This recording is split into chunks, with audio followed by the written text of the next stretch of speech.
Good evening, dear children. I welcome you all Sanskriti virtual classes of class 10th of subject science. And today we have to study about the topic ozone layer and garbage.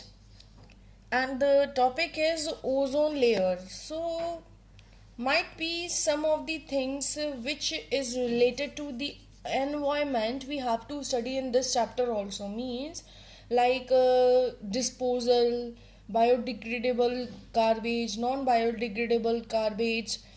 And so why you are studying in this chapter? Because somewhere and anyhow this is also related to ecosystem. ये भी कहीं ना किसी तरीके से हमारे ecosystem को relate करते हैं, जिसकी वजह से डायरेक्टली और indirectly our ecosystem get affected, हमारा इकोसिस्टम अफेक्ट करता है. So the here the topic ozone layer. सबसे पहले तो मुझे ये बताओ ओजोन लेयर होती क्या है. This is our earth, this is our earth. You know there is some different types of layer around earth के चारों तरफ कई टाइप्स की लेयर हैं, like troposphere, stratosphere, mesosphere, thermosphere, exosphere. But where this ozone fight in the second layer of the earth, stratosphere. इस region में मिलता है हमें ओजोन लेयर. सेकेंड लेयर में हमें मिलता है ozone layer. And what is the work of this ozone. इस ओजोन लेयर का वर्क क्या होता है? To save us from the harmful radiation of UV rays. UV rays के मतलब सन से आने वाली यूवीज रे, अल्ट्रावायलेट रेज से हमें बचाने का काम कौन करता है? ये ओजोन करता है. बट जब तुम्हें पता चलेगा ना how this ozone formed in the atmosphere, तब तुम्हें खुद पता चलेगा कि somewhere this ultraviolet rays already involve. ये अल्ट्रावायलेट रेज खुद ही इन्वॉल्व होती हैं इस O3 को बनाने में. फॉर्मेशन ऑफ ओजोन के फॉर्मेशन में ये यूवी रेज खुद ही पार्टिसिपेट करती हैं. कैसे? See, in our atmosphere oxygen is present. O2 oxygen को रिप्रेजेंट करते हैं O2. तो ये जो अल्ट्रावायलेट रेज होती हैं ये ऑक्सीजन को ऑक्सीजन एटम में कन्वर्ट कर देती हैं. ऑक्सीजन को ऑक्सीजन एटम, दो अलग अलग ऑक्सीजन में कन्वर्ट कर देती हैं. फिर यही कहीं किसी ना किसी ऑक्सीजन से यही कोई एटम अटैक करके क्या फॉर्म कर लेता है, अटैच करके क्या फॉर्म कर लेता है? ओजोन. तो हुआ ना कहीं यूवी अब इसमें इन्वॉल्व, ऑक्सीजन को डिवाइड कर दिया दो पार्ट में, फिर वही जो एटम है वही जाकर ऑक्सीजन से रिएक्ट करके ओजोन का फॉर्मेशन कर रहे हैं. तो यूवी इज ऑल्सो पार्टिसिपेटिंग. फिर ये जो ओजोन है ये कई इकट्ठी एक साथ फॉर्म होती है और एक लेयर बना लेती है इस अर्थ के चारों ओर, इस स्ट्रेटोस्फेयर में. Thick layer in the sense एक मोटी परत बना लेती है अर्थ के चारों ओर, जो कि यानी कि ये हमारी अर्थ है. इस अर्थ के ऊपर जो लेयर है उसको हम ट्रोपोस्फेयर बोलते हैं, इसके ऊपर जो है उसको स्ट्रेटोस्फेयर. इसी स्ट्रेटोस्फेयर में एक ओजोन की अपनी एक लेयर बन जाती है. ओजोन की अपनी एक लेयर बन जाती है, थिक लेयर, जो कि अल्ट्रावायलेट रेज को आने से रोकती है, अंदर अर्थ तक नहीं आने देती.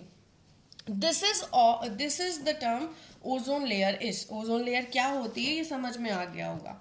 सी, ozone layer is a region of earth stratosphere that absorb most of the sun's ultraviolet radiations. It contains high concentration of ozone. Now we are moving towards the next thing, that is that UV radiation. I have already explained you that this UV radiation break down oxygen. ये UV radiation oxygen को तोड़ता है oxygen atom में. Here it is written, and these oxygen atom when combined with oxygen they form ozone. यही atom जब oxygen से react करते हैं तो फॉर्म करते हैं ओजोन. बता दिया मैंने. Ozone layer protects Earth from harmful ultraviolet rays. This also I have I told you that कि जो ओजोन होता है अल्ट्रावायलेट रेस से हमारी मदद करता है, मतलब हार्मफुल रेस को हम तक नहीं पहुंचने देता। अब the topic is that depletion of ozone layer. इसका मतलब क्या होता है? मैंने अभी जस्ट बताया कि अर्थ के चारों तरफ ओजोन की एक लेयर यानी एक परत है जो कि थिक है, मोटी परत है। इस मोटी परत का कम होना, मतलब इस मोटी परत की थिकनेस कम होना डिप्लीशन कहलाता है। सपोज यहाँ से अर्थ से कुछ गैसेस गई जो कि इस ओजोन को अफेक्ट कर रही हैं, जिससे ये लेयर उन जगहों से क्या हो गई, खत्म हो गई। तो यहाँ पर कोई ओजोन लेयर नहीं है, इस एरिया में कोई ओजोन लेयर है नहीं है, इस एरिया में कोई ओजोन लेयर नहीं है, तो ये एरिया जो हुआ इसकी थिकनेस क्या हो गई, खत्म। तो ओजोन की थिकनेस को कम करना, यानी कि ओजोन की थिकनेस जो कम हो रही है उसको हम बोलते हैं depletion of ozone layer. Depletion of ozone layer. देखो, thickness of ozone layer over Antarctica was found to be decreased in the year 1985। और ये हमें कब पता चला था? 1985 में। This is defined as ozone depletion is the due to excessive use of chlorofluorocarbon। और इसका रीजन क्या है? क्लोरोफ्लोरोकार्बन रीजन है, जो कि हमारे रेफ्रिजरेटर्स, एसीज में होती है। Thinning of ozone would allow penetration of UV rays into Earth's atmosphere causing blindness, skin cancer and mutation। अब देखो यहाँ फिर से वो लिखा हुआ है कि ये जो थिनिंग है, ये जो लेयर है ओजोन की, ये हमें अल्ट्रावायलेट रेट से बचाती है, जो कि ultraviolet rates blindness, skin cancer जैसी बीमारियां, स्किन कैंसर जैसी डिजीज हमें दे सकता है। तो उनसे हेल्प करता है हमें बचने के लिए कौन? Ozone layer. But in 1987, the United Nations Environment Program is held and signed an agreement to limit the uses of CFCs, यानी कि क्लोरोफ्लोरोकार्बन के यूजेस को लिमिटेड करने के लिए एक एग्रीमेंट साइन हुआ था यूनाइटेड नेशन एनवायरनमेंट प्रोग्राम के थ्रू। उस एग्रीमेंट को हम बोलते हैं मॉन्ट्रियल प्रोटोकॉल। मतलब हम क्लोरोफ्लोरोकार्बन का यूज बहुत कम करेंगे, इसके लिए ये एग्रीमेंट बना था। Now moving forward to the next topic, that is garbage. हमें आज इसके बारे में भी पढ़ना है। That is waste material are known as garbage. Yes, we know the material which is not of any use, that is called garbage. There are two types of garbage: biodegradable garbage and non-biodegradable garbage. Biodegradable garbage that can be decomposed completely by organism। ऐसे garbage जो कि हमारे organism पूरी तरीके से decompose, खत्म कर देते हैं, मिट्टी में मिला देते हैं उनको, वो होते हैं बायोडिग्रेडेबल। बट ऐसे गार्बेज नहीं हो पाते, जो डिकम्पोज नहीं हो पाते, जो टूट नहीं पाते, वो होते हैं नॉन बायोडिग्रेडेबल।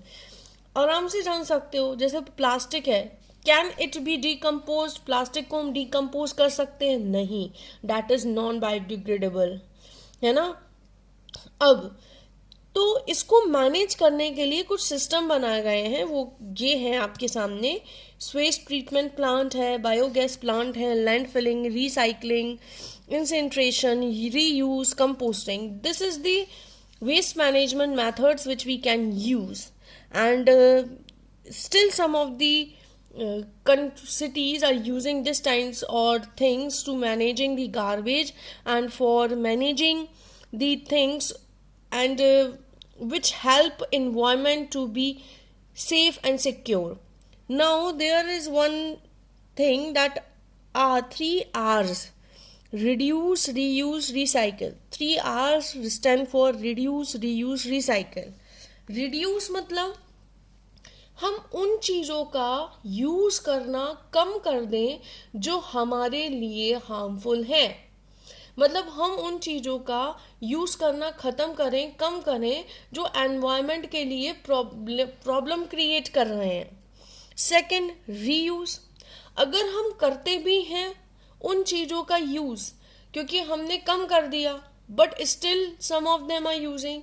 तो अगर हम उसको कर रहे हैं तो we know how to reuse it, उसको दोबारा यूज करना सीखें. रिसाइकिल, उस यूज करी हुई चीजों को रिसाइकिल करना सीखें.